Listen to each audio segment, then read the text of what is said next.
Medaram జాతరను national ఫెస్టివల్గా గుర్తించాలంటారు. అటు system దేశంలో ఎక్కడ లేదు. నేషనల్ ఫెస్టివల్ అనేటువంటి విధానం నేనే కల్చర్ మినిస్టర్ను. ఆ రకమైనటువంటి సిస్టము భారతదేశంలో ఇంతవరకు ఎక్కడ లేదు.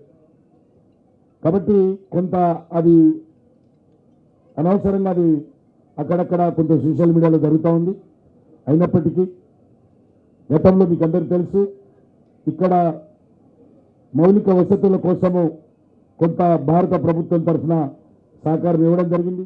ఈరోజు జాతీయ అంతర్జాతీయ స్థాయిలో ప్రఖ్యాతిగాంచిన సమ్మక్క సారలమ్మ జాతరని జాతీయ పండుగగా ప్రకటించమని కోరుకున్నప్పుడు కేంద్ర ప్రభుత్వం నిర్ణయం తీసుకోకపోయినా పర్వాలేదు, కానీ మరి పత్రికల్లో చూసిన కేంద్ర మంత్రి కిషన్ రెడ్డి గారు జాతీయ హోదా ఇవ్వడం కుదరదు అని వారు మాట్లాడినని నేను పత్రికల్లో చూసిన.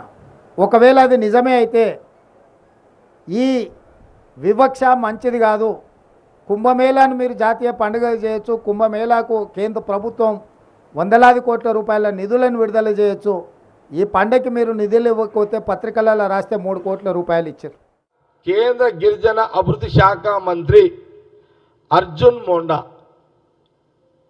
సెంట్రల్ మినిస్టర్, ఈయన మరొక సెంట్రల్ మినిస్టర్ కిషన్ రెడ్డి గారు సమ్మక్క సారక్క జాతరకు పోయి అమ్మవారి సమక్షంలోనే ఇది జాతీయ జాతరగా దీన్ని ప్రకటిస్తామని చాలా స్వయంగా అమ్మవారి సన్నిధిలో మొక్కిన తర్వాత బయటకు వచ్చినాక మీడియా ముందు చెప్పిన ఇది వాస్తవం. ఈ సాక్ష్యము తెలంగాణ ప్రజలే కాదు, అక్కడ అమ్మవారు సమ్మక్క సారకులు కూడా సాక్ష్యం. మళ్ళీ ఏమన్నాడు, మేము జాతీయ పండుగ కింద చేస్తామని చెప్పలేము అని నిన్న కిషన్ రెడ్డి గారు అమ్మవారిని మొక్కి వచ్చిన తర్వాత మళ్ళీ చెప్పిండు.